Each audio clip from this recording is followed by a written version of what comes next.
ಮುಂಡಗೋಡ್ ತಾಲೂಕು ಆಸ್ಪತ್ರೆಗಳಲ್ಲಿ ವೈದ್ಯರ ಮತ್ತು ಇತರ ಸಿಬ್ಬಂದಿಗಳ ಹುದ್ದೆ ಕೊರತೆ ಇದೆ. ಹೀಗಾಗಿ ಸಮಸ್ಯೆ ಆಗ್ತಿದೆ ಎಂದು ತಾಲೂಕಾ ವೈದ್ಯಾಧಿಕಾರಿ ಡಾಕ್ಟರ್ ನರೇಂದ್ರ ಪವಾರ್ ತಿಳಿಸಿದ್ದಕ್ಕೆ ಉತ್ತರಿಸಿದ ಶಾಸಕ ಶಿವರಾಮ್ ಹೆಬ್ಬಾರ್, ಇದ್ದವರಲ್ಲೇ ಎಷ್ಟು ಸಾಧ್ಯವೋ ಅಷ್ಟು ಸೇವೆ ನೀಡಿ ಎಂದು ಸಲಹೆ ನೀಡಿದ್ದಾರೆ. ಮಂಗಳವಾರ ಮುಂಡಗೋಡ್ ತಾಲೂಕ್ ಪಂಚಾಯತ್ ಸಭಾಭವನದಲ್ಲಿ ನಡೆದ ತ್ರೈಮಾಸಿಕ ಪ್ರಗತಿ ಪರಿಶೀಲನಾ ಸಭೆಯ ಅಧ್ಯಕ್ಷತೆ ವಹಿಸಿ ಮಾತನಾಡಿದರು. ತಾಲೂಕಾ ಆಸ್ಪತ್ರೆಯ 14 ವೈದ್ಯರಲ್ಲಿ 10 ಜನ ನುರಿತ ತಜ್ಞರು, 4 ಎಂಬಿಬಿಎಸ್ ವೈದ್ಯರು ಇರಬೇಕು.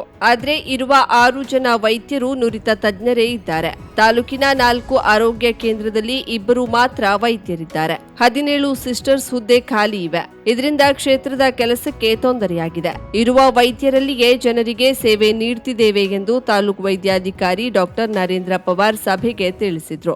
ಗ್ರಾಮೀಣ ಭಾಗದಲ್ಲಿ ಒಟ್ಟು 4 PHC ಇದಾವೆ. 4 PHCಯಲ್ಲಿ 2 ಜನ ವರ್ಕಿಂಗ್ ಇದ್ದಾರೆ ಸರ್, ಮೆಡಿಕಲ್ ಆಫೀಸರ್ಸ್. ಮತ್ತೊಬ್ಬರು ಮಳಿಗೆಯಿಂದ PHC ಡಾಕ್ಟರ್ ಮೆಟರ್ನಿಟಿ ಲೀವ್ ಮೇಲೆ ಹೋಗಿದ್ದಾರೆ ಸರ್. ಸೊ ಹೀಗಾಗಿ 2 ಡಾಕ್ಟರ್ನ ನಾವು ನಿಯೋಜನೆ ಮೇಲೆ 2 ದಿವಸ ಕೌತೂರಿಗೆ, 2 ದಿವಸ ಮಳಿಗೆಗೆ ಮತ್ತು ಬಾಕಿ ದಿವಸ ಅರ್ಶಿಣಗಿರಿ ಮತ್ತು ಹುನಗುಂದಿಗೆ ಅಡ್ಜಸ್ಟ್ ಮಾಡ್ತಾ ಇದ್ದೀವಿ ಸರ್. ಸೊ ಟೋಟಲಿ ನಮ್ಮದು ಆಶಾದವರು 101 ಆಶಾ ಸ್ಯಾಂಕ್ಷನ್ ಇದೆ ಸರ್. 99 ಮಂದಿ ವರ್ಕಿಂಗ್ ಇದ್ದಾರೆ, 3 ಜನ ವೇಕೆಂಟ್ ಇದೆ ಸರ್. PHCO ಮಾತ್ರ ನಮಗೆ 25 ಜನ ಸ್ಯಾಂಕ್ಷನ್ ಇದೆ. ಅದರಲ್ಲಿ ಕೇವಲ 9 ಜನ ಮಾತ್ರ ವರ್ಕಿಂಗ್ ಇದ್ದಾರೆ ಸರ್. 17 ವೇಕೆಂಟ್ ಇರೋದ್ರಿಂದ ನಮಗೆ ಬಹಳ ತೊಂದರೆ ಆಗ್ತದೆ ಸರ್. ಇದು PHCO ಅಂತ ಹೇಳಿ ANM ಸಿಸ್ಟರ್ಗಳು, ಫೀಲ್ಡ್ ಸ್ಟಾಫ್ ಸರ್. ಅವರು ನಮಗೆ 25 ಸ್ಯಾಂಕ್ಷನ್ ಸರ್, ಬಟ್ ವರ್ಕಿಂಗ್ ಬರೀ 9 ಇದ್ದಾರೆ ಸರ್. ಕೇವಲ 9 ಮಾತ್ರ ವರ್ಕಿಂಗ್ ಇದೆ ಸರ್. ಸೊ 17 ವೇಕೆಂಟ್ ಇರೋದ್ರಿಂದ ಬಹಳ ಕಷ್ಟ ಆಗ್ತದೆ ಸರ್. ಫೀಲ್ಡ್ ವರ್ಕ್ ಅಲ್ಲಿ ಕಷ್ಟ ಆಗ್ತದೆ ಸರ್. ANM post. ಆಮೇಲೆ ಬಾಕಿ ಒಂದು ಕಾರ್ಯಕ್ರಮಗಳು, ರಾಷ್ಟ್ರೀಯ ಆರೋಗ್ಯ ಕಾರ್ಯಕ್ರಮಗಳು ಚೆನ್ನಾಗಿ ಮಾಡ್ಕೊಂಡು ಹೋಗ್ತಾ ಇದೆ ಸರ್. ಇದ್ದಿದ್ದಲ್ಲಿ ಸ್ಟಾಫ್ಗಳು ನಾವು ಡೆಪ್ಯುಟೇಷನ್ ಮಾಡಿಕೊಂಡು ಫೀಲ್ಡ್ ವರ್ಕ್ ಎಲ್ಲ ಮಾಡ್ಕೊಂಡು ಹೋಗ್ತಾ ಇದ್ದೀವಿ ಸರ್. ಈಗ ನಾನು ಇದರಲ್ಲಿ ಹೇಳ್ತಾ ಇರೋ ಒಂದು ವಿಷಯ ಹೇಳಿದ್ರೆ, ನಮ್ದು ಒಂದೇ ಒಂದು ಪ್ರಾಬ್ಲಮ್ ಆಗಿತ್ತು ಅಂದ್ರೆ, ಇದು ಉಚಿತ ಕನ್ನಡಕದ್ದು ನಮ್ದೇನು ಆಶಾ ಕಿರಣ ಯೋಜನೆಯಲ್ಲಿ ಚಸ್ಮಾದ್ದು ತೊಂದರೆಗಳಾಗಿದೆ ಸರ್. 1.5 ವರ್ಷಗಳಲ್ಲಿ ನಾವು ಆಶಾ ಕಾರ್ಯಕರ್ತರ ಮೂಲಕ ಪ್ರತಿಯೊಂದು ಮನೆಗೆ ಹೋಗಿ ಚಸ್ಮಾ ಚೆಕ್ ಮಾಡಿದ್ದೀವಿ ಸರ್. ಅದಾದ್ಮೇಲೆ ನಮಗೆ 1 ವರ್ಷದ ನಂತರ ಅನೇಕ ತೊಂದರೆಗಳಿಂದ ಲೇಟ್ ಆಗಿ ಬಂದು 1 ವರ್ಷದ ನಂತರ ಕನ್ನಡಕಗಳು ಬಂದು ಸರ್. ಬಟ್ ಅದರಲ್ಲಿ ಸ್ವಲ್ಪ ಕಂಪ್ಲೇಂಟ್ಸ್ ಬಂದಿದೆ ಸರ್. ಎಷ್ಟು ಮಂದಿ ಕನ್ನಡಕ ಕೊಟ್ಟಿದ್ದೀವಿ ನಿಮ್ಮ ತಾಲೂಕಿನಲ್ಲಿ? ಒಟ್ಟು ನಾವು 2858 ಜನರಿಗೆ ತಪಾಸಣೆ ಮಾಡಿದ್ದು. ಎಷ್ಟು ನೀವು ತಪಾಸಣೆ ಮಾಡಿದ್ದು? 60,000 ಜನರಿಗೆ ಟೋಟಲಿ ತಪಾಸಣೆ ಮಾಡಿದ್ದು ಸರ್. ಅದರಲ್ಲಿ ಬಂದಿರುವಂಥದ್ದು 3,477 ಸರ್. ಕೆಲವು ಬೇರೆ ಬೇರೆ ತಾಲೂಕಿಂದು ನಮ್ಮ ತಾಲೂಕಿಗೆ ಬಂದಿದೆ ಸರ್. ಸೊ ಅದನ್ನ ನಾವು ಮತ್ತೆ ಎಕ್ಸ್ಟ್ರಾ ಅವರವರಿಗೆ ಕಳಿಸಿದ್ದೀವಿ. ಟೋಟಲಿ 2,858 ಜನರಿಗೆ ಚಸ್ಮಾ ವಿತರಣೆ ಮಾಡಿದ್ದೀವಿ. ಆದರೆ ಏನಾಗುತ್ತೆ ಅಂದ್ರೆ, 1 ವರ್ಷದ ನಂತರ ಆಗಿದ್ದಕ್ಕೆ ಅವ್ರದ್ದು ಚಸ್ಮಾ ನಂಬರ್ ಚೇಂಜ್ ಆಗೋದು ಸಾಧ್ಯತೆ ಜಾಸ್ತಿ ಇರುತ್ತೆ ಸರ್. ಹೀಗಾಗಿ ಈಗ ಹೊಸ ಯೋಜನೆ ಮತ್ತೆ ಸರ್ಕಾರದವರು ಮಾಡಿದ್ದಾರೆ ಸರ್. ನಾವು ಆಶಾ ಕಿರಣ ಕೇಂದ್ರ ಅಂತ ಹೇಳಿ ಪ್ರತಿಯೊಂದು ತಾಲೂಕು ಆಸ್ಪತ್ರೆಯಲ್ಲಿ ಅದನ್ನೇ ಮಾಡ್ತಾ ಇದ್ದೀವಿ ಸರ್. ಅಂದ್ರೆ ಅದೇ ಸೆಕ್ಷನ್, ಯಾರಾದ್ರೂ ಬಂದ್ರೆ, ಪೇಷಂಟ್ ಬಂದ್ರೆ ಅವ್ರಿಗೆಲ್ಲೇ ಪರೀಕ್ಷೆ ಮಾಡಿಬಿಟ್ಟು ಅವ್ರ ನಂಬರ್ನ ಆನ್ಲೈನ್ ಕಳಿಸಿ 1-1.5 ತಿಂಗಳಲ್ಲಿ ಅವರಿಗೆ ವಾಪಸ್ ಚಸ್ಮಾ ಅಲ್ಲಿಂದೇ ಕೊಡೋದು, ನಮ್ಮ ಆಸ್ಪತ್ರೆಯಿಂದನೇ ಕೊಡೋದು ಹೊಸ ಯೋಜನೆ ಆಗ್ತಾ ಇರೋದು. ಸದ್ಯದಲ್ಲೇ ತಾವು ಉದ್ಘಾಟನೆ ಮಾಡಬೇಕಾಗುತ್ತೆ ಸರ್. ಇನ್ನು ಒಂದು 15 ಡೇಸ್ ಅಲ್ಲಿ ತಾವು ಉದ್ಘಾಟನೆ ಆಶಾ ಕೇಳ್ತಾರೆ. ನಿಮ್ಮ ತಾಲೂಕಲ್ಲಿ ಡಾಕ್ಟರ್ ಎಷ್ಟಿರಬೇಕು? ಮೇನ್ ಹಾಸ್ಪಿಟಲ್ಗೆ ಎಷ್ಟಿದ್ದಾರೆ? ಮೇನ್ ಹಾಸ್ಪಿಟಲ್ ಅಲ್ಲಿ ಟೋಟಲಿ ಸರ್, ನಮ್ಮಲ್ಲಿ ಟೋಟಲ್ 14 ಡಾಕ್ಟರ್ ಸರ್. ಅದರಲ್ಲಿ 10 ಸ್ಪೆಷಲಿಸ್ಟ್, 4 ಕ್ಯಾಶುಯಾಲಿಟಿ ಮೆಡಿಕಲ್ ಆಫೀಸರ್ ಇರಬೇಕು. 4 ವೇಕೆಂಟ್ ಇದಾವೆ. 10 ಸ್ಪೆಷಲಿಸ್ಟ್ ಅಲ್ಲಿ 6 ಜನ ಮಾತ್ರ ವರ್ಕಿಂಗ್ ಇರೋದು ಸರ್. 14ರಲ್ಲಿ 10 ಇದ್ದಾರೆ? ಇಲ್ಲ ಸರ್, 14ರಲ್ಲಿ 6 ಜನ ಮಾತ್ರ ಇರೋದು. ಸ್ಪೆಷಲಿಸ್ಟ್? ಸರ್, ಸ್ಪೆಷಲಿಸ್ಟ್ ನಿಮಗೆ 14 ಸ್ಪೆಷಲಿಸ್ಟ್ ಇರಬೇಕಾ? 10 ಸ್ಪೆಷಲಿಸ್ಟ್, 4 ಬರೀ MBBS ಡಾಕ್ಟರ್ ಸರ್. ಆಮೇಲೆ ಈಗ ಏನಿದೆ? ಈಗ 4 MBBS ಪೋಸ್ಟ್ ವೇಕೆಂಟ್ ಇದೆ ಸರ್. 10 ಸ್ಪೆಷಲಿಸ್ಟ್ ಅಲ್ಲಿ 6 ಜನ ಅಷ್ಟೇ ಇರೋದು ಸರ್. ಯಾರು MBBS ಡಾಕ್ಟರ್ಸ್ ಇಲ್ಲ, ಇರೋ 6 ಜನ ಸ್ಪೆಷಲಿಸ್ಟ್. ಇವರಲ್ಲಿ ಪರ್ಮನೆಂಟ್ ಎಷ್ಟು? ಪರ್ಮನೆಂಟ್ 4 ಜನ ಸರ್. ಇಬ್ರು HML ಸರ್. ಹೇಳಮ್ಮ, 1 ತಿಂಗಳಲ್ಲಿ ಸರಾಸರಿ 1 ತಿಂಗಳ ಡೆಲಿವರಿ ರೇಷಿಯೋ ಎಷ್ಟಮ್ಮ ನಿಂದು? ಸರ್, ಮಾರ್ಚ್ ಅಲ್ಲಿ 47 ಡೆಲಿವರಿ ಆಗಿದಾವೆ ಸರ್. ಅದರಲ್ಲಿ 36 ನಾರ್ಮಲ್, 11 ಸಿಸರಿನ್ ಆಗಿದಾವೆ ಸರ್. ಎಸ್, ಸಿಸರಿನ್ ಅನ್ನ ಕಡಿಮೆ ಮಾಡೋದಕ್ಕೆ ವಿಶೇಷ ಆದ್ಯತೆ ಇರಬೇಕು. ನಾನು ಎಲ್ಲಪ್ಪ ರಿಪೋರ್ಟ್ ತಗೊಳ್ತಾ ಇದ್ದೆ. ನೀವು ಎಷ್ಟು ಕಡಿಮೆ ಸಿಸರಿನ್ ಮಾಡ್ತೀವಿ ಅಷ್ಟು ತಾಯಿ ಆರೋಗ್ಯಕ್ಕೆ ಹೆಚ್ಚು ಅನುಕೂಲ ಆಗುತ್ತೆ. ಎಷ್ಟು ಸಾಧ್ಯವೋ ಅಷ್ಟು ನಿಮ್ಮಲ್ಲಿ ಚಿಕಿತ್ಸೆ ನೀಡಿ, ಅನಿವಾರ್ಯ ಇದ್ದಾಗ, ಸೌಲಭ್ಯ ಇಲ್ಲದಾಗ ಮಾತ್ರ ಹೆಚ್ಚಿನ ಚಿಕಿತ್ಸೆಗೆ ಬೇರೆ ಕಡೆ ಕಳುಹಿಸಿ ಎಂದು ಶಾಸಕ ಶಿವರಾಮ್ ಹೆಬ್ಬಾರ್ ವೈದ್ಯಾಧಿಕಾರಿಗಳಿಗೆ ಸೂಚಿಸಿದರು. ನೀವು ಹೊರಗಡೆ ಕಳಿಸಬೇಕು. ಅವತ್ತು ಬಿಟ್ಟ ಮಗು ತೀರ್ಕೊಂಡು ದಿವಸ ಸಭೆ ಮಾಡಿ ನಿಯೋಜನೆ ಕಳಿಸಿ ಅದಕ್ಕೆ ಇನ್ಸ್ಟ್ರಕ್ಷನ್ ಕೊಟ್ಟಿದ್ದೀನಿ. ಅನಿವಾರ್ಯ ಸಂದರ್ಭಕ್ಕೆ ಮಾತ್ರ ಹೊರಗಡೆ ಹೋಗ್ಬೇಕು. ಬಂದವರಿಗೆಲ್ಲ ಹೊರಗೆ ಬಳಸ್ಕೊಡ್ತಕ್ಕಂಥ ಪದ್ಧತಿ ಕಡಿಮೆ ಆಗಿದೆ ಇಲ್ಲ ಈಗ? ಎಷ್ಟು ಸಾಧ್ಯವೋ ಅಷ್ಟು ನಿಮ್ ಕಡೆ ಟ್ರೀಟ್ಮೆಂಟ್ ಆಗ್ಬೇಕು. ಅನಿವಾರ್ಯಪ್ಪ, ನಿಮ್ಗೆ ಇಲ್ಲಿ ಫೆಸಿಲಿಟೀಸ್ ಇಲ್ಲ, ಆಗ ಮಾತ್ರ ಇಷ್ಟು ತಗೊಳ್ಳಿ ಹೋಗೋದು ಬೇಡ ಅಷ್ಟೇ. ಎಷ್ಟಿದೆ ಔಟ್ ಪೇಷಂಟ್ ಪರ್ ಡೇ? ಎಷ್ಟಿದೆ? 4 ಯಲ್ಲಾಪುರ ಎಷ್ಟಿದೆಪ್ಪ? 360. 350 ಸರ್. ಯಲ್ಲಾಪುರ ಕಡಿಮೆ 300 patient per day sir. Per day? ಹಾ ಸರ್. ಇಲ್ಲಿ 400. ಇಲ್ಲಿ ಜಾಸ್ತಿ ಸರ್. ಇಲ್ಲಿ ಜನಸಂಖ್ಯೆ ಜಾಸ್ತಿ ಇದೆ ಸರ್, ಮತ್ತು ಸುತ್ತಮುತ್ತ ತಾಲೂಕಿನಿಂದನೂ ಜನ ಬರ್ತಾರೆ ಸರ್ ಇಲ್ಲಿ. ಹೀಗಾಗಿ ಇಲ್ಲಿ ರಶ್ ಜಾಸ್ತಿ ಇದೆ. ತಾಲೂಕಿನ ಕೆಲವು ಕಡೆ ಅಂತರ್ಜಲ ಕುಸಿಯುತ್ತಿದೆ. ಇದರಿಂದ ಬೋರ್ವೆಲ್ಗಳಲ್ಲಿ ನೀರು ಇಲ್ಲದಂತಾಗಿದೆ. ಹೀಗೆ ಮುಂದುವರೆದ್ರೆ ಮುಂದಿನ ದಿನದಲ್ಲಿ ಬೋರ್ವೆಲ್ಗಳಲ್ಲಿ ನೀರು ಇಲ್ಲದಂತಾಗುತ್ತದೆ. ಆದ್ದರಿಂದ ಜೆಜೆಎಂ ಯೋಜನೆಗಳನ್ನ ಉಪಯೋಗಿಸಿಕೊಳ್ಬೇಕು. ತಾಲೂಕಿನ ಯಾವ ಗ್ರಾಮ ಪಂಚಾಯತ್ಗಳಲ್ಲಿ ನೀರಿನ ಸಮಸ್ಯೆ ಇದೆಯೋ ಮೊದಲು ಅವುಗಳನ್ನ ಗುರುತಿಸಿ ಆಯಾ ಗ್ರಾಮ ಪಂಚಾಯತ್ ಪಿಡಿಒ ಅಧ್ಯಕ್ಷರು ಸದಸ್ಯರ ಜೊತೆ ಚರ್ಚೆ ಮಾಡಿಕೊಂಡು ಕ್ರಿಯಾ ಯೋಜನೆ ಮಾಡಿಕೊಳ್ಬೇಕು. ಯಾವ ಕಡೆ ಸಮಸ್ಯೆ ಇದೆಯೋ ಅದನ್ನ ನನ್ನ ಗಮನಕ್ಕೆ ತರಬೇಕೆಂದು ಜೆಜೆಎಂ ಎಇಇ ರಾಜೇಶ್ವರಿ ಕದಂಗೆ ಶಾಸಕರು ಸೂಚಿಸಿದ್ರು. ಕಾಮಗಾರಿ ಪೂರ್ಣಗೊಳ್ಳದಿದ್ದರೆ ಆಯಾ ಪಂಚಾಯಿತಿ ಪಿಡಿಒ ಅವರು ಈ ಕಾಮಗಾರಿಗಳನ್ನ ಹಸ್ತಾಂತರ ಮಾಡಿಕೊಳ್ಳಬಾರದು ಎಂದು ಪಿಡಿಒಗಳಿಗೆ ಸೂಚಿಸಿದ್ರು. 150 ಸಿಲಿಂಡರ್ ರೀಫಿಲ್ ಗಳನ್ನ ಕೊಟ್ಟಿದ್ದೀವಿ ಸರ್. ಹಾಗೆ ಪರಿಶಿಷ್ಟ ಪಂಗಡದ 105 ಫಲಾನುಭವಿಗಳಿಗೆ 2 ಗ್ಯಾಸ್ ಸಿಲಿಂಡರ್ ರೀಫಿಲ್ ಗಳನ್ನ ಕೊಟ್ಟಿದ್ದೀವಿ ಸರ್. ಅದೇ ರೀತಿ 24-25ನೇ ಸಾಲಿನಲ್ಲಿ RSPD ಹಾಗೂ KPY ರೈತರಿಗೆ ರಿಯಾಯಿತಿ ದರದಲ್ಲಿ ಸಸಿಗಳನ್ನು ಪೂರೈಕೆ ಮಾಡಲು 6/9 ಅಳತೆ 31,500 ಸಸಿಗಳನ್ನ ಬೆಳೆಸಿದ್ದೀವಿ ಸರ್. ಅದು ಪ್ರತಿ ಸಸಿಗೆ ₹3 ಸರ್ಕಾರದ ದರ ಇದೆ ಸರ್. ಅದೇ ರೀತಿ 8-12 ಅಳತೆಯ ಒಟ್ಟು 6,000 ಸಸಿಗಳನ್ನ ಬೆಳೆಸಿದ್ದೀವಿ ಸರ್. ಅದಕ್ಕೆ ಪ್ರತಿ ಸಸಿಗೆ ₹6 ದರ ಇರುತ್ತೆ ಸರ್. ನಾವು ಸಾಗ, ಮಾಗನಿ, ಹಲಸು, ನೆಲ್ಲಿ, ಹೊಂಗೆ, ಕಾಡು ಬಾದಾಮಿ, ಹೊನ್ನಿ ಇಂತಹ ಸಸಿಗಳನ್ನ ರೈತರಿಗೆ ರಿಯಾಯಿತಿ ದರದಲ್ಲಿ ಕೊಡ್ಲಿಕ್ಕೆ ಬೆಳೆಸಿರ್ತೀವಿ ಸರ್. ಅದೇ ರೀತಿ ನಮ್ಮಲ್ಲಿ ಗ್ರಾಮಾರಣ್ಯ ಸಮಿತಿಗಳಲ್ಲಿ ನಮ್ಮ ಹಳೆಯ ಒಂದು ಅಕೇಶಿಯ ನಿರ್ದೋಪಗಳು ಕಟಾವಾಗಿ ಬಂದಂತಹ ಅನುದಾನದಲ್ಲಿ 50-50 ಅಂದ್ರೆ ಸರ್ಕಾರಕ್ಕೆ 50% ಹಾಗೂ ಗ್ರಾಮಾರಣ್ಯ ಸಮಿತಿಗಳಿಗೆ 50% ಏನು ಹರಾಜಾಗಿ ಬಂದ ನಂತರ ಅಮೌಂಟ್ ಬಂದಿದೆ ಸರ್. ಅದನ್ನ ಶೇರ್ ಹಂಚಿಕೆ ಮಾಡಿದ ನಂತರ 2022-23ನೇ ಸಾಲಿನಲ್ಲಿ ಬಸಾಪುರ ಗ್ರಾಮಾರಣ್ಯ ಸಮಿತಿಗೆ ಒಟ್ಟು 2 ಲಕ್ಷ ಚೆಕ್ ಅನ್ನು ವಿತರಣೆ ಮಾಡಿದ್ದೀವಿ ಸರ್. ಅದೇ ರೀತಿ ಮಜ್ಜಿಗೆ ಗ್ರಾಮಾರಣ್ಯ ಸಮಿತಿಗೆ 12,000 ಕೊಟ್ಟಿರ್ತೀವಿ ಸರ್. ಅರಣ್ಯ ಇಲಾಖೆಯವರು ಜಿಪಿಎಸ್ ಮಾಡಿಕೊಂಡ ಜನರಿಗೆ ತೊಂದರೆ ಕೊಡಬಾರದು. ನಮ್ಮ ಜನರ ಭಾವನೆಗಳಿಗೆ ಧಕ್ಕೆ ಬರದಂತೆ ನೋಡಿಕೊಳ್ಳಲು ನಿಮ್ಮ ಸಿಬ್ಬಂದಿಗೆ ಹೇಳಿ ಎಂದು ಶಾಸಕ ಶಿವರಾಮ್ ಹೆಬ್ಬಾರ್ ಅರಣ್ಯ ಇಲಾಖೆ ಅಧಿಕಾರಿಗಳಿಗೆ ತಿಳಿಸಿದ್ರು. ಕೌನ್ಸಿಲಿಂಗ್ ಸಿಸ್ಟಮ್ ಮೇಲೆ ಫಾರೆಸ್ಟರ್ ಆಯ್ಕೆ ಬಂದಿದ್ದಾರೆ, ಗಾರ್ಡಾಗ್ ಆಯ್ಕೆ ಬಂದಿದ್ದಾರೆ. ಅವರಿಗೆ ಅರಣ್ಯ ಜಿಲ್ಲೆಯಲ್ಲಿ ಕೆಲಸ ಮಾಡೋ ಮನಸ್ಸಿದ್ರೆ ಕೆಲಸ ಮಾಡಂತೇಳಿ. ಅರಣ್ಯ ಜಿಲ್ಲೆಯಲ್ಲಿ ಕೆಲಸ ಮಾಡೋ ಅಭ್ಯಾಸ ಇಲ್ಲದೆ ಹೋದ್ರೆ ಜನಕ್ಕೆ ದಬ್ಬಾಳಿಕೆ ಮಾಡಿದ್ರೆ ಸಹಿಸ್ಕೊಳ್ತೇವೆ ಅಂತ ಯಾವ ಅನ್ಕೋಬೇಕು. ಯಾವ ಕಾರಣಕ್ಕೂ ಸಹಿಸ್ಕೊಳ್ಳೋದು. ನಿನ್ನೆ ಹೇಳಿದ್ದೇನೆ, ಇವತ್ತು ಹೇಳಿದ್ದೇನೆ. ಒಂದು ತುಳ್ಳು ಬಿದ್ದು ಹೋಗಿ ಇಳ್ಕೊಂಡ್ ಬರ್ತೀವಿ, ದಂಡ ಹಾಕ್ತೀವಿ, ಸರಿ. ನಾವು ಸ್ಮಗ್ಲಿಂಗ್ ಮಾಡುವವರಿಗೆ ಸಪೋರ್ಟ್ ಕೊಡಿ ಅಂತ ಹೇಳೋದಿಲ್ಲ, ಹೊಸ ಎನ್ಕ್ರೋಚ್ಮೆಂಟ್ ಸಪೋರ್ಟ್ ಮಾಡಿ ಅಂತ ಹೇಳೋದಿಲ್ಲ, JCB ತಂದು ದೊಡ್ಡ ಅರಣ್ಯ ನಾಶ ಮಾಡುವವರಿಗೆ ಸಪೋರ್ಟ್ ಮಾಡಿ ಅಂತ ಹೇಳೋದಿಲ್ಲ. ಆದ್ರೆ ಯಾರಿಗೆ GPS ಆಗಿದೆ ಅವರಿಗೆ ತೊಂದರೆ ಕೊಟ್ಟರೆ ಯಾವ ಕಾರಣಕ್ಕೂ ನಾವು ಸಹಿಸ್ಕೊಳ್ಳೋದಿಲ್ಲ. ಇದು ಒಂದು ಭಾಗ. ಎರಡನೇ ಭಾಗ, ಅರಣ್ಯ ನೀವು ಬಂದಾಗ ಬೆಳೆಸಿದ್ದಲ್ಲ ಈ ಜಿಲ್ಲೆಯಲ್ಲಿ. ನೀವೆಲ್ಲ ಬಂದು 1-2 ವರ್ಷ ಆಯ್ತಷ್ಟೇ. ಉತ್ತರ ಕನ್ನಡದ ಅರಣ್ಯ ಬೆಳೆಸಿದ್ದು ನೀವಲ್ಲ, ನಾವು ಬೆಳೆಸಿದ್ದು. ಈ ಅರಣ್ಯ ಇಟ್ಕೊಂಡು ಬಂದವರು ನಾವು. ನಿಮ್ಮ ಜಿಲ್ಲೆಯಲ್ಲಿ ಅರಣ್ಯ ಇದ್ದದ್ದು 70% ಇಲ್ಲ, 40% ಇದೆ. ನಾವು 87% ಇದೆ ನಮ್ಮ ಕಡೆ. ನಾವ್ ಇಟ್ಕೊಂಡಿದ್ದೀವಿ ಅರಣ್ಯ ಬೆಳೆಸಬೇಕಾದಂತ ಜವಾಬ್ದಾರಿ ನಿಮಗೆ ಎಷ್ಟಿದೆಯೋ ಅಷ್ಟು ನಮಗೂ ಇದೆ, ಸಾವಿರ ಜನರಿಗೂ ಇದೆ. ಅರಣ್ಯ ಸಂಪತ್ತು ನಮ್ಮ ಸಂಪತ್ತು, ನಮ್ಮೆಲ್ಲ ಸಂಪತ್ತು, ಭವಿಷ್ಯದ ಜನಾಂಗದ ಸಂಪತ್ತು ಇದು. ಹಾಗಾಗಿ ಇದನ್ನು ಉಳಿಸ್ಕೊಳ್ಳೇಬೇಕಾಗಿದೆ. ಆದ್ರೆ ಇದರ ನಡುವೆ ನಾವು ಜನರು ಬದುಕಬೇಕಾಗಿದೆ. ನಮಗೂ ಬದುಕುವ ಹಕ್ಕಿದೆ ನೆಲದಲ್ಲಿ. ನಿಮ್ಗೆ ಹೇಗೆ ನೌಕರಿ ಮಾಡೋ ಹಕ್ಕಿದೆಯೋ ನಮಗೂ ಬದುಕುವ ಹಕ್ಕಿದೆ ನೆಲದಲ್ಲಿ. ನಾವ್ ಇಲ್ಲೇ ಇದ್ದವು, ನಾವು ಅರಣ್ಯ ನಡುವೆ ಬದುಕಬೇಕಾದವು. ಇಲ್ಲೇ ಹುಟ್ಟಿದ್ದೇವೆ, ಇಲ್ಲೇ ಬದುಕಬೇಕು, ಇಲ್ಲೇ ಸಾಯ್ಬೇಕು.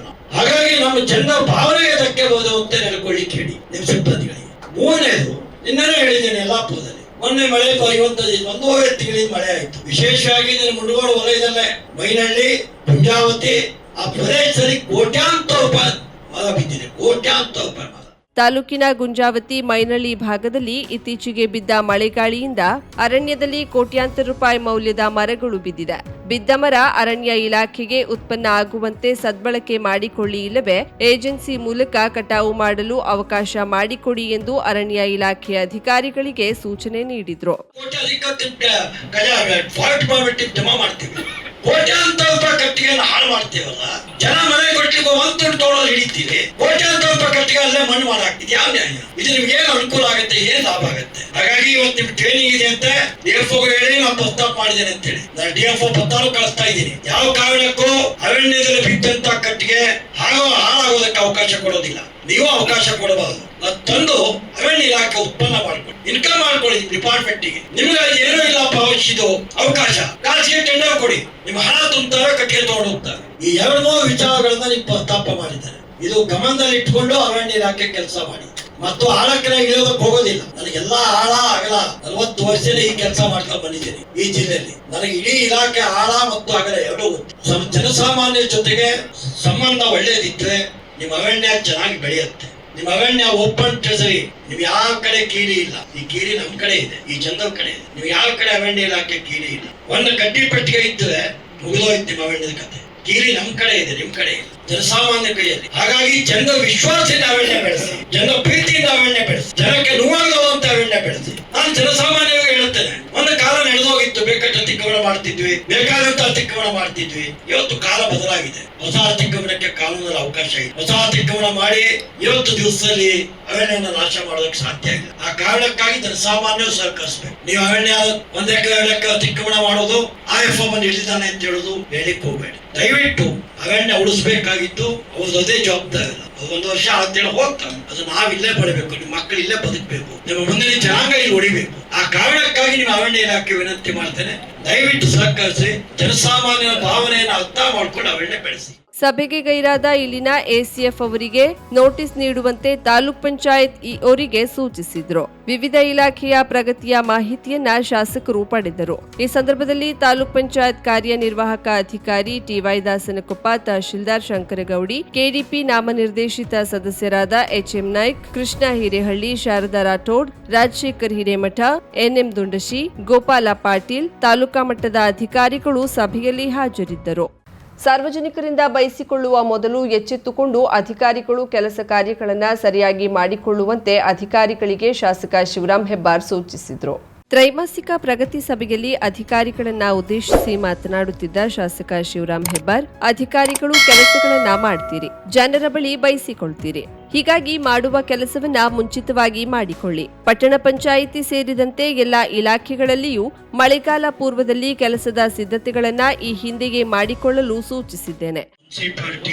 ಎಲ್ಲ ಇಲಾಖೆಗಳು ಮಳೆಗಾಲ ಪೂರ್ವದ ಕೆಲಸವನ್ನ ಸಿದ್ಧತೆಗಳನ್ನ ಈಗಲಿಂದೇ ಮಾಡ್ಕೊಳ್ಳಿಕ್ಕೆ ಎಲ್ಲೇ ಘಟ ಸ್ವಚ್ಛ ಮಾಡ್ಕೋಬೇಕು, ಎಲ್ಲೆಲ್ಲಿ ಏನೆಲ್ಲ ಕೆಲಸಗಳು ಮಾಡ್ಕೊಂಡು ಅನುಕೂಲ ಆಗುತ್ತೆ ಆ ಕೆಲಸಗಳನ್ನ ಅತಿ ಜೋರಾಗಿ ನಿಮ್ಮ ವ್ಯಾಪ್ತಿಯಲ್ಲಿ ನಿಮ್ ಬರ್ಬೇಕಾದಂತ ಕೆಲಸಗಳಲ್ಲಿ ಮಾಡೋದಕ್ಕೆ ಆರಂಭ ಮಾಡಬೇಕು. ಜನ ಬೈದ ಮೇಲೆ ನಾವು ಕೆಲಸ ಮಾಡ್ತೇವೆ ಅಂತಂದ್ರೆ ಸುಮ್ಮನೆ ಜನರ ಕಡೆ ನಾವು ಕೆಲಸನೂ ಮಾಡ್ತೀವಿ, ಬಯಸ್ಕೊಂಡು ಅದಕ್ಕಿಂತ ಬಯಸ್ಕೊಳ್ಳೋ ಪೂರ್ವದಲ್ಲೇ ನಾವು ಆ ಕೆಲಸ ಮಾಡಿದ್ರೆ ನಮಗೆ ಹೆಚ್ಚು ಅನುಕೂಲ ಆಗೋದಕ್ಕೆ ಅವಕಾಶ ಇದೆ. ಅದಕ್ಕೆ ಇವತ್ತು ಏನಾಗಿದೆ, ಅನೇಕ ಕ್ಷೇತ್ರದಲ್ಲಿ ನಾವು ಜಿಲ್ಲಾ ಪಂಚಾಯತ್ ಸ್ವಲ್ಪ ದುಡ್ಡು ಕೊಟ್ಟಿದ್ದೇವೆ.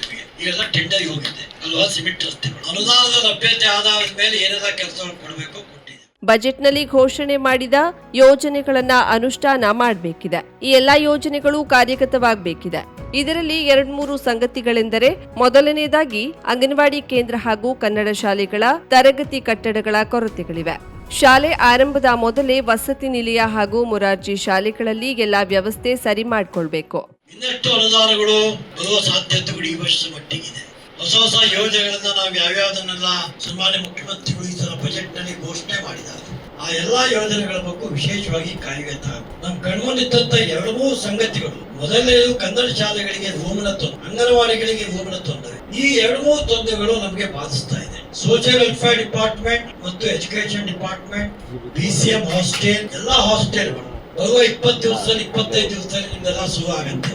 ಎಲ್ಲ ಹಾಸ್ಟೆಲ್ಗಳ ಸಿದ್ಧತೆಗಳನ್ನ ಇವತ್ತೇ ಮಾಡಿ, ಹಾಸ್ಟೆಲ್ಗಳಿಗೆ ಏನೇನು ಬೇಕಾಗಿದೆ ಎಲ್ಲ ವ್ಯವಸ್ಥೆಗಳನ್ನ ಈಗಲೇ ಶುರು ಮಾಡಿ. ಅಡ್ಮಿಷನ್ ಆದ್ಮೇಲೆ ಸಿದ್ಧತೆಗಳಿಗೆ ಹೋಗ್ಬೇಡಿ. ನೀವು ಸ್ವಲ್ಪ ಖಾಲಿ ಇದ್ದೀರಿ, ಈಗ 1 ತಾಸು ಹೆಚ್ಚು ಕೆಲಸ ಮಾಡ್ಕೊಳ್ಳಿ, ಆಗ ಅನುಕೂಲತೆಗಳು ಸ್ವಲ್ಪ ಜಾಸ್ತಿ ಆಗುತ್ತೆ. ಆ ನಿಟ್ಟಿನಲ್ಲಿ ಎಲ್ಲಾ ಹಾಸ್ಟೆಲ್ಗಳಲ್ಲೂ ಕೂಡ ವ್ಯವಸ್ಥೆಗಳನ್ನ ಮಾಡಿಕೊಡ್ಬೇಕು. ವಿಶೇಷವಾಗಿ ಮುರಾರ್ಜಿ ಹಾಸ್ಟೆಲ್ ಮೊನ್ನೆ ನಡೆದಂತ ಅನೇಕ ಘಟನೆಗಳು, ಅದಕ್ಕೆ ಯಾವ ಎತ್ತರದಲ್ಲಿ ಎಲ್ಲಿ ಮೀಟಿಂಗ್ ಮಾಡಬೇಕು ಮಾಡಿದ್ದೇನೆ. ಮತ್ತೊಂದು ಮೀಟಿಂಗ್ ಬೇರೆ ಎಲ್ಲ ಒಂದ್ ಕಡೆ ನಾವು ನಮ್ಮ ಅಧಿಕಾರಿಗಳು ಮಾಡ್ತಾ ಇದ್ದೀವಿ. ಮೊರಾರ್ಜಿ ವಸತಿ ಶಾಲೆಗಳಲ್ಲಿ ಮಕ್ಕಳಿಗೆ ನೀಡುವ ಆಹಾರ ಧಾನ್ಯಗಳು ತೆಗೆದುಕೊಂಡು ಹೋಗುವ ಕೀಳುಮಟ್ಟದ ವ್ಯವಸ್ಥೆ ಬಗ್ಗೆ ಸಮಾಜ ಒಪ್ಪಲು ಸಾಧ್ಯವಿಲ್ಲ. ಇದನ್ನ ತಡೆಗಟ್ಟಲು ತಹಶೀಲ್ದಾರ್, ತಾಲೂಕ್ ಪಂಚಾಯತ್ ಇಒ, ಬಿಇಒ ಸೇರಿದ ತಾಲೂಕು ಮಟ್ಟದ ಟಾಸ್ಕ್ ಫೋರ್ಸ್ ಸಮಿತಿ ರಚಿಸಲಾಗುವುದು ಎಂದರು. ಇದಕ್ಕೂ ಮುನ್ನ ವಿವಿಧ ಇಲಾಖೆಯ ಯೋಜನೆಯಡಿ ಆಯ್ಕೆಯಾದ ಫಲಾನುಭವಿಗಳಿಗೆ ಸಾಮಗ್ರಿಗಳನ್ನು ವಿತರಿಸಲಾಯಿತು. ಯಾವುದೇ ಹಾಸ್ಟೆಲ್ಗಳಲ್ಲಿ ಕೆಲಸ ಮಾಡ್ತಕ್ಕಂಥ ಮಕ್ಕಳಿಗೆ ಕೊಡಬೇಕಾದಂತ ದವಸ ಧಾನ್ಯಗಳನ್ನ ತೆಗೆದುಕೊಂಡು ಹೋಗ್ತಕ್ಕಂಥ ಕೀಳು ದರ್ಜೆಯ ವ್ಯವಸ್ಥೆ ಒಳಗಾದ್ರೆ ಇದು ಯಾವ ಸಮಾಜಕ್ಕೂ ಶೋಭೆ ತರ್ತಕ್ಕಂಥ ಸಂಗತಿಯ, ಅಥವಾ ಸರ್ಕಾರಿ ಸೇವೆ ಕೆಲಸ ಮಾಡ್ತಕ್ಕಂಥವ್ರಿಗೂ ಶೋಭೆ ತರ್ತಕ್ಕಂಥ ಕೆಲಸ. ಅಪ್ಪ ತಾಯಿ ತಂದೆ ಮಕ್ಕಳನ್ನ ಬಿಟ್ಟು ಹೋಗ್ತಕ್ಕಂಥ ಮಕ್ಕಳು ಒಂದೇ ರೀತಿಯಲ್ಲಿ ಮನೆ ಕುಟುಂಬದಲ್ಲಿ ಏನಾಗಿತ್ತು ಅನಾಥಾಗೆ ಮಕ್ಕಳ ತಂದೆ ತಾಯಿ ಬಿಟ್ಟಿರ್ಬೇಕು. ಆ ಮಕ್ಕಳ ಪೋಷಣೆಗೆ ಸರ್ಕಾರ ತೆಗೆದುಕೊಂಡಿರ್ತಕ್ಕಂಥ ವ್ಯವಸ್ಥೆಗಳನ್ನ ಆ ಮಕ್ಕಳಿಗೆ ಸರಿಯಾದಂತ ಸಮಯದಲ್ಲಿ ನಿಗದಿಯಂತ ಸಮಯದಲ್ಲಿ ಕೊಡಬೇಕಾದಂತ ಹಕ್ಕನ್ನು ಅವ್ರು ಕೊಡಬೇಕಾಗಿತ್ತು ನಮ್ಮ ಕರ್ತವ್ಯ. ಆ ನಿಟ್ಟಿನಲ್ಲಿ ಎಲ್ಲ ಹಾಸ್ಟೆಲ್ಗಳಿಗೆ ಸಿಬ್ಬಂದಿಗಳು ಹೇಳಿರ್ತೇನೆ, ಈ ವಿಷಯದಲ್ಲಿ ವಿಶೇಷವಾದಂತ ಒಂದು ಟಾಸ್ಕ್ ಫೋರ್ಸ್ ಅನ್ನು ಈ ಸಲ ಮಾಡ್ತೇನೆ. ಈ ಮಾರ್ಚ್ ತಿಂಗಳ ಕೊನೆ ಒಳಗೆ ತಹಶೀಲ್ದಾರ್ ಅಧ್ಯಕ್ಷತೆಯ ಟಾಸ್ಕ್ ಫೋರ್ಸ್ ಅನ್ನು ಕೂಡ ಈ ಸಲ ಮಾಡ್ತಾ ಇದ್ದೀವಿ. ಇದು ರಾಜ್ಯ ಮಟ್ಟಕ್ಕೂ ಕೂಡ ಟಾಸ್ಕ್ ಫೋರ್ಸ್ ಮಾಡಬೇಕು ಅಂತೇಳಿ ಈಗಾಗಲೇ ತಾಲೂಕಿನ 4 ಹಿರಿಯ ಅಧಿಕಾರಿಗಳನ್ನು ಇಟ್ಟು ಟಾಸ್ಕ್ ಫೋರ್ಸ್ ಸಮಿತಿಯನ್ನು ತಹಶೀಲ್ದಾರ್ ಅಧ್ಯಕ್ಷತೆ ಮಾಡಬೇಕು ಅಂತ ಹೇಳಿ ಆಗಿದೆ. ಅದರಲ್ಲಿ ಪಿಒ ಇರ್ತಾರೆ, ಎಜುಕೇಶನ್ ಡಿಪಾರ್ಟ್ಮೆಂಟ್ ಸಂಬಂಧಪಟ್ಟಂತೆ ಎಕ್ಸಿಕ್ಯೂಟಿವ್ ಆಫೀಸರ್. ಹೀಗೆ ಈ ಒಂದು ವ್ಯವಸ್ಥೆಗೆ ಒಂದು ಕಾಯಕಲ್ಪವನ್ನು ಕೊಡದೆ ಹೋದರೆ ಜನ ಸರ್ಕಾರದ ವ್ಯವಸ್ಥೆ ಮೇಲೆ ವಿಶ್ವಾಸ ಕಳೆದುಕೊಳ್ಳತಕ್ಕಂಥ ಪರಿಸ್ಥಿತಿ ನಿರ್ಮಾಣ ಆಗಬಾರದು ಅಂತಕ್ಕಂಥದ್ದು ನಮ್ಮ ಎಚ್ಚರಿಕೆ. ಆ ಹಿನ್ನೆಲೆಯಲ್ಲಿ ಇವತ್ತೇನು ಆ 7 ತಿಂಗಳ ನಂತರ ಪ್ರಗತಿ ಪರಿಶೀಲನೆ ಸಭೆ ಮಾಡಿದ್ದೇವೆ. ಇದರಿಂದ ಮುಂದೆ ಮಾಡತಕ್ಕಂಥ ಪ್ರಗತಿ ಪರಿಶೀಲನೆ ಸಭೆಯಲ್ಲಿ ಇವತ್ತು ಕೊಟ್ಟಂತ ಸಲಹೆ ಸೂಚನೆಗಳನ್ನ ನಿರ್ದಿಷ್ಟ ಅವಧಿಗೆ ಸರಿಯಾಗಿ ಕೆಲಸ ಮಾಡಿ ನಮ್ಮ ತಾಲೂಕಿನ ಪ್ರಗತಿಗೆ ಮತ್ತಷ್ಟು ಶಕ್ತಿಯನ್ನು ಕೊಡಬೇಕಂತ ಕೆಲಸ ಇಡೀ ನಮ್ಮ ಅಧಿಕಾರಿಗಳ ತಂಡ ಮಾಡಬೇಕು. ಅದಕ್ಕೆ ಎಲ್ಲ ಸಾರ್ವಜನಿಕರು, ಪಂಚಾಯತ್ ಅಧ್ಯಕ್ಷರು, ಸದಸ್ಯರು, ಎಲ್ಲ ಮಾಧ್ಯಮದ ಗೆಳೆಯರು, ಎಲ್ಲ ಅಧಿಕಾರಿಗಳು, ಪಿಡಿಒಗಳು ಎಲ್ಲರೂ ಕೂಡ ಸಹಕರಿಸಬೇಕು. ಎಲ್ಲರಿಗೂ ನಮಸ್ಕಾರ. 50,000ಕ್ಕೂ ಅಧಿಕ ಸಬ್ಸ್ಕ್ರೈಬರ್ಸ್, 1.68 ಕೋಟಿಗೂ ಮೀರಿದ ವ್ಯೂಸ್, ಸುದ್ದಿಯೊಂದು 10 ಲಕ್ಷಕ್ಕೂ ಹೆಚ್ಚು ವ್ಯೂಸ್ ಕಂಡ ಹೆಗ್ಗಳಿಕೆ, ವಸ್ತುನಿಷ್ಠ ಮತ್ತು ಖಾತ್ರಿಯಾದ ವರದಿಗಾರಿಕೆ, ಉತ್ತರ ಕನ್ನಡದ ಅತಿ ಹೆಚ್ಚು ಸಬ್ಸ್ಕ್ರೈಬರ್ ಹೊಂದಿರುವ ಯೂಟ್ಯೂಬ್ ಚಾನೆಲ್ ಕರಾವಳಿ ಮುಂಜಾವು ಡಿಜಿಟಲ್ ವೀಕ್ಷಕರಿಗೆ ಧನ್ಯವಾದ. ಇನ್ಮುಂದೆ ಸುದ್ದಿಯಲ್ಲ ಮತ್ತಷ್ಟು ಸೊಗಸು. ನಿಮ್ಮಲ್ಲಿಯ ಸಭೆ ಸಮಾರಂಭ, ಅಂಗಡಿ ವ್ಯಾಪಾರ ಮಳಿಗೆಯ ಸಹಕಾರಿ ಸಂಸ್ಥೆಯ ಶುಭಾರಂಭದ ಕಾರ್ಯಕ್ರಮಗಳ ವಿಸ್ತೃತ ವಿಡಿಯೋ ಸುದ್ದಿ ಸಂಪರ್ಕಿಸಿ ನಮ್ಮ ಕರಾವಳಿ ಮುಂಜಾವು ಡಿಜಿಟಲ್ ಪ್ರತಿನಿಧಿಗಳನ್ನ.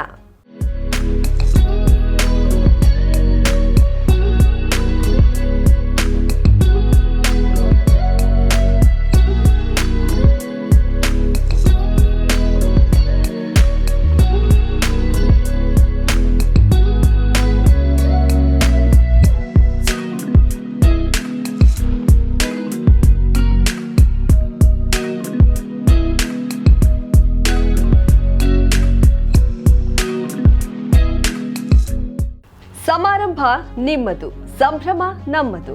ನೋಡ್ತಾ ಇರಿ ಕರಾವಳಿ ಮುಂಜಾವು ಡಿಜಿಟಲ್.